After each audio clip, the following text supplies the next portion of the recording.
اندلی پٹی کی کہانی، تمنا کا آخری قدم سے ایک اقتباس۔ کسی نے دروازہ کھول دیا تو یہ اس کی کرم نوازی۔ اب کتنا اور کیسے قیام کرنا ہے تمہارے ہاتھ میں ہے۔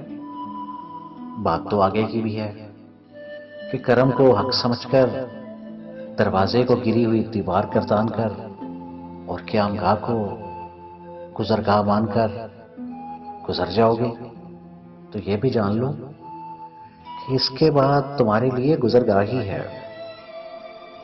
جسے طے کرنے والے کو مسافر